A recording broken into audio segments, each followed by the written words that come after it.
What's up, everybody? This is Dan French. This is LB Crib Tours Market Update. I'm here with my good friend and co-host, Brett Jenny. We're going to give you a quick update of what's happening here in the Las Vegas market. And we have a great topic I want to bring up today. We're going to discuss this. And Suze Orman, she's got a podcast, had a caller call in and, said that, we have a certain amount of savings and there's money, annual income that I make. And is it really a good time to buy a house? So we're going to dive into that, give you our take on it, and go from there. So without further ado, beyond that, we're going to give you market updates and stats as we always do. Brett Jenny, what's up, brother? How are you? Good. How you doing, man? It's what, Wednesday? I mean, it's Vegas in the summertime, so it's absolutely smothering hot out there. So I'm glad I'm inside. What about you? Oh, man, I'll tell you. So it's not been as bad, even though we're at 107, 108 here in Las Vegas. I know Arizona sometimes, beats us out on just heat and the temperature. But I want to bring up one thing about that is I've been drinking a lot more water, trying a new diet, and I feel a little bit better, man. I feel like I'm, going through a good process here where my body feels better. In some past, like in years past, I used to have issues where it's when it's hot, I felt like fatigued, I get it, it's hot, but I felt very fatigued, and I felt like, well, how do I do that? Well, stay out of the sun. Yeah, that's part of it, but I think it's also too, are you drinking enough water? Also, are you conditioning your body? Do you work out at least a little bit, right? So it does play a part in that. What do you think about that? Yeah, I mean, you're doing the right thing. The diet that you're on right now, Ideal Protein, Granted, I've put on about 15 pounds since then, but, for a good 10 years, 10, 11 years ago, I lost 65 pounds doing it. So I can tell you firsthand, it works amazing. You have to be strict with it, but what you're doing right now, which is you're getting all the crap basically out of your body, and you're getting the exact amount of nutrients that you're supposed to have for every meal, essentially. And then, the other part of it, which is drink a lot of water, which you're doing. So you're probably going to the bathroom about every hour, aren't you? Yeah, I'm drinking. Yeah, I mean, it's okay, though, because I'll tell you, man, it's like I'm waking up sometimes 2 or 3 times a night because I'm drinking just way more water.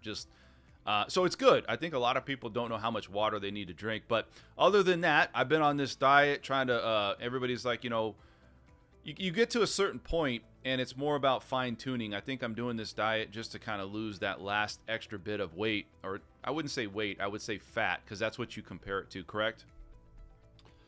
Yeah. You're not that bad to begin with. So, I mean, when I started, I was fat, so, you don't have that long to go, but I'm telling you, once you look in the mirror and you can see that V shape on you, you're gonna say, man, I haven't looked like that since I was 19 years old. One last thing, brother. Anything else going on in your world real quick? Because I want to get to this topic here. Yeah, just the usual digital AI stuff that I'm doing and a few different projects on that, which we kind of discussed before. But yeah, other than that, yeah, man. Stay tuned for Brett. I mean, you got a big Instagram following, right? It's like 26,000. I mean, It grew there from like 3,000 to probably 26,000 in a matter of like a month and a half. And then I think I kind of plateaued on everybody who kind of wants to see my kind of material. That's about it. They're there, so I'll get maybe a few hundred more every month, but nothing big. You guys stay tuned to him. So let's get right into this. A lot of people out there have a problem with buying a house today, and I think it's really a position of, is it a right time to buy? Consumer confidence. A lot of people need that, and you have a lot of buyers out there that just don't know really where to start. Even though they have money in the bank, they got assets, it's more of a risk. You got things going up like housing consistently. Always, shelter is always going to be a premium. And then you also have interest rates that are still hovering around that 7%. So again, you could buy the rate down. We'll talk about that more. But the reason I'm bringing this up is there was a woman that called in to a podcast. You look at Suze Orman. She's a podcaster, and she has a podcast called Women and Money. And a 47-year-old called in, said that she's living on the East Coast. She's living next to her mom. She, her home prices there in her area are $700,000, and she earns $200,000, has about $200,000 in liquid assets, $30,000 in non-retirement, $1 million in retired assets, $200,000 liquid, and $30,000 non-retirement investment. I mean, that's for the average person out there. That's a pretty good setup there. I mean, you're pretty solid, And then she's still concerned about buying a home in this market. She's also concerned about, what happens if she gets sick? What happens if things happen where she can't pay her mortgage, because everybody's worried about that mortgage payment, that high mortgage payment. So I get it. And the other thing that she's talking about is moving away from her mom, right? So it's like family, or do you take advantage of because one of the things she wants to do is move away from the East Coast and come inward, right? Maybe the Midwest, or maybe towards this area like Nevada or Arizona or something along those lines, where it's a little cheaper, although it's not as cheap as it was. That's the issue. The issue is, do I move? Do I take that risk? And that's a big deal. Do I take the risk of buying a home, moving away from family, or do I just stay put and see how the how it all unfolds? What do you think about that topic, Brett? When you first sent me that article, I thought it was absolutely ridiculous that she gave that advice. But, I read the article, and, maybe it's the older I get, I see where Susie's coming from. I halfway agree with it. But at the same point, you can do. So let me ask you this, Dan, because you're a lender as well. 700,000, 800,000 is going to be a jumbo loan, correct? Yes. There's a so county what are they limit. going to have to do for a minimum down on that for percent? Well, I mean, again, I don't know if it's necessarily the down payment. I think it's more about, do I really have to take advantage of that? I would say her rent probably isn't that much cheaper. Yeah, but what I'm saying is, I think they're scared about paying that mortgage payment, because look, at the end of the day, rent is going up, so is the mortgage payment. Yeah. So here's the thing about housing is you need a place to live regardless. So whether you're renting or you're buying, regardless, everybody needs a place to live. Now, if the fear of having an actual mortgage payment versus a rent payment is what's stopping you personally from buying a house, I wouldn't let that stop you. Because, yeah, people can get sick. People can lose their job. So whether you're renting or, okay, so let's say 2 years down the road, you get severely sick or you lose your job or something like that, right? Right. So 2 years from now, if you've been renting that whole time and you're fearing that you can't make your payment anymore, what are you going to do? You can't live there anymore, right? So if you've lived there for a couple years and made a mortgage payment, okay, 2 years from now, I may have lost my job and I can't afford the mortgage anymore, so I need to move, but at least you have equity. And I guarantee you're going to have some equity built up. So, I think that any time that you can afford a house, you should buy a house. So personally. Let me say this. I want to bring that up, and I agree. Now, a lot of it comes from us being real estate agent lending. So I'm going to give you the other side of it. The other side of it is, for the last 15 years, you've seen rates very low, artificially bought down by the Fed. You got to think that people had trust and confidence. It really comes down to, it's not just the mortgage payment. It's not just the house. It's about, is everything else beyond the housing market and beyond the mortgage and interest rates going up, with food costs, with energy, with all these things? And the answer is yes. And I think that's where the people out there, when they look at the big scope, right, the whole horizon of what's happening with us as Americans and with the average household income needs to make to buy a house and just to be comfortable. Just to buy a house today, on average, you need over $100,000 of household income. That's not including all of your other. Yeah, that's crazy. I do agree, but people act like rent's cheaper too, though. It's not. So that's my whole point, No, which is, I get it. I get it. You Go ahead. know, But I also it's think, like, Brett, so if your cost of living goes up Yeah. when you have a mortgage payment, your cost of living is still going to go up whether you're renting or have a mortgage payment. Your cost of living is still going to go up regardless. Yeah, but I think it's like this though. It's more of a transitional move. It's family versus, let's say, staying put. Because, yeah, if you want to stay in that area, say East Coast, and you want to rent, I get it. That's more of a personal decision. I still say you would want to take the risk, because everything in life is a risk. And if you're going to risk it on yourself, right? Your money, or at least your work. If you're working hard, you want to pay yourself forward, and I think that's what a lot of people don't do, is they stay put and rent. Now, if you look at her situation, the question would be, do you leave family in a situation like that, regardless of whoever it is? I mean, your mom's very important, your family, to go to another area in the United States for a lesser, cost of living. And I think that's the big part of what we're discussing on this part of it, because I think the thing is, it's not that she doesn't have the money to buy a house or to move, to a different area. It's, yes, I have the money. In her current situation, that's a hard choice, right? Yeah, you say rent or you say don't rent, but it's a hard choice where she's at, because she's living on East Coast. Obviously, the cost of living there is a lot higher. Moving inward, leaving your mom, leaving your family, I think that's a different discussion, and it's a different position. And what Suze Orman said, is she said, I would stay put. I wouldn't move inward, because family first, money second. What do you feel about that? Hey, it's hard to argue that. I mean, that's a personal decision. And if it's going to affect her mentally to not have family by her, then I would stay put and rent. That's an easy answer. I mean, you're asking a guy who I packed up everything I had in the back of my car from the Midwest and moved out to Vegas.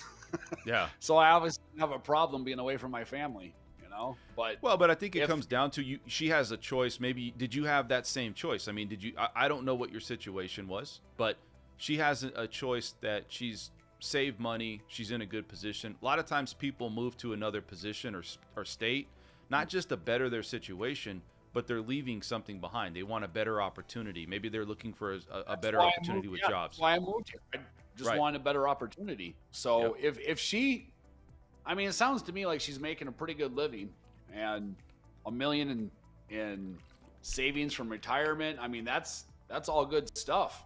So I don't think it's going to affect her life too much if she decides to just stay and rent. Yeah, I agree, man. I should say, I don't know. So her cost of living might improve moving to the Midwest, but then the mental aspect of not being by her family is going to take a cost. I think it's, you know what, man, you made it a very good point on that. And, one of the things I want to bring up on that is, I don't know, it's just difficult, man, because it's like, I could see both sides of it. And when you look at where she's living now and how much she's making, even making $200,000 a year, doesn't seem like it's still that good of a living over on the East Coast, with costs and things up so much higher. So I don't know. That would be a very difficult decision to make. I think at the end of the day, the risk part of it, I'm going to always take the risk. I'm always going to say, you know what? I'm just going to go all in and put all my chips in, instead of giving somebody else money, right? I think that's kind of what I was trying to preach on, is that I don't want to, if I have an opportunity to buy, she said stay put. I don't know, man. What if prices keep going up? You may never be buying a home then at that point, right? I mean, and then what? You're just going to be paying somebody else's rent forever? Right? That's my point, which is you have a choice, man. Either pay someone else's rent or pay your own. All right, I want to get into a few things here. And in 2 years, given a situation where things would change for the worse, one situation is going to give you some equity, the other one's going to give you zero equity. That's the way I look at it. And listen, even if you can't make your payment, I hate to say this, there is programs out there. You don't want to lean on that. But a bank, once you get into a house, they don't want to get that house back for the most part. They're going to figure out every other way that they can to try to get you either into a repayment plan or a forbearance. I'm not saying use that, but I'm just saying understand the mindset of a bank. A bank wants their interest. They don't want to foreclose and retake the house. It costs the bank tens of thousands of dollars 100%. to foreclose on a bad investment. 100%. So they don't want, number one, they don't want a bad investment on their books. Yeah, 100%. Number two, they don't want to have to spend tens of thousands of dollars just so they're going to work with you. I mean, I think they really learned their lesson in the last housing crash in 08, 09, where they kind of had a refusal to do that. Yeah. And they got it stuck to them. And so now they understand that it's in everyone's best interest, especially theirs, to work with you. So just be ahead of it and be responsible if that ever happened. You know? Yep. Let's move on to this, Brett. I want to show you. So we have some statistics here of what's going on here in the Las Vegas market. You guys want this? So real-time market profile, right? It's a strong seller's market. We're out there. We're in the trenches. We're listing homes quite a bit. Brett and I are on a team. We work together, and we're listing homes pretty frequently now just because we know that it's a strong seller's market. People are asking us, you know, and we give strong advice too. I mean, it's not just, hey, we're going to list your home just to get a listing. It's going to be an accurate price. And sometimes we don't take a listing because I think sometimes it's just out of scope of what the seller really wants. It doesn't mean we won't try things out and appease it, but we may have that conversation that says, hey, we told you kind of in the beginning that you're priced outside the market, or maybe there's something that you need to do to your home to make it more desirable. Brett, let's go over this, man. So strong seller's market. Are you seeing that out there? Yeah, very much. So, simple reason, supply and demand. Yep. Well, it's very weird. And so let me just put it to you that way. It's a seller's market, but it's very weird because I've been in real estate 20 plus years and I've never seen a market where you have interest rates and home affordability as high as it is. Yep. Yet home prices keep on going up. Why do you So think anybody though, who right? says, oh, here's what's going to happen a year from now, 2 years from now, you're full of it. Because I've done this 20 years and I've never seen these circumstances with the way that everything is. So how can you tell me for sure, right? But it's very weird because yes, it's a seller's market. Home prices year to year have gone up, 9.4, 9.5%. Yep. And, it's just, there's no inventory. A healthy market should have 6 months supply. And I think there's like 2.5 months supply. Yeah. So anything that's a decent property is selling right away. It's selling list. And dude, I'm telling you, man, I was out there and I've talked to a lot of people. I've been in homes doing listing presentations and talking to them. And, I feel that sellers are very confident in the Las Vegas market because it's desirable and it's a unicorn. I think the reason our market keeps going is because it is Las Vegas. It is desirable for people to move here, especially from California, which is over 50% of Californians move here. If you look at this, median list price, $565,000. Median price of new listings, $525,000.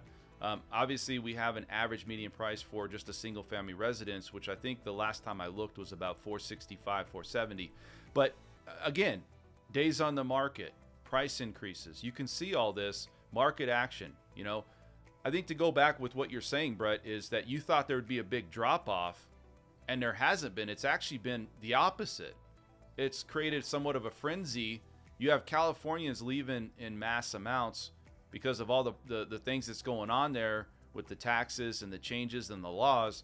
They're coming here, and so you could see what's going on. This market action has been pretty consistent. Average rent right now is $2,350. So anything else you got to say about these numbers here that you see? We're in a unique situation with Las Vegas. We're number one, we're an international city. Number two, we keep on growing with entertainment value, whether it's pro sports teams or the Sphere. Right. Or what I'm saying is we're not running dry anytime soon on that stuff, right? Right. And number three, okay, so Dan, you're from Southern California. Right. Even in cheaper areas in Southern California, what's the average home price? I mean, it's got to be $650,000, $700,000, I would assume. Right? So fair to say that you could come here to Summerlin And what would cost you $800,000 or $900,000 would probably be at least $2.5 million. I wouldn't say it would that high. I agree, but it would be pretty dang high. It would be pretty high. I mean, it's almost let's double. say 1.5, whatever it is. Yeah, it's probably double. You know what I mean? Yeah, I mean, look at the average house in Irvine. Yeah, I guess that's 2,500 square foot house is like 2.1. Yeah, you might be right on that because I think location, right? So I think you might be right on that. So I mean, you can still conduct the same business in LA if you need to, and we're literally one shot over from LA. Yeah. We're right next to it. So you get kind of the same environment. Yes, it's hotter. No, you don't have an ocean, but it's still warm weather. You don't get any snow.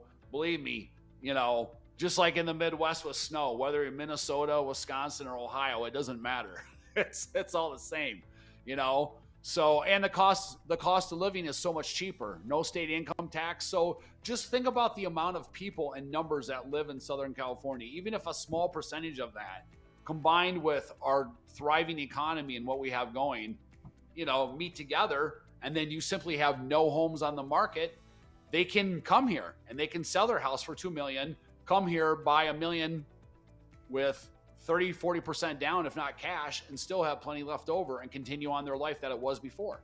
100%. I agree with you, man. 100% on that. I'm just going to show you some quick market update stats, and then we're going to end the show here. As far as this market update, median list price here, single family residence, we talked about it here in Clark County. Average days on the market, you could see price decrease 28%. Average rent right here, same thing. But I did want to bring up Pahrump. Pahrump does have, because a lot of people are considering moving Pahrump. Obviously, it's significantly less than what Las Vegas is offering. So you can see average price there is $427,000, and then if you keep going down, Boulder City, you have which is $775,000. So I wanted to bring that up. One other thing I wanted to bring up, Brett, we have stats.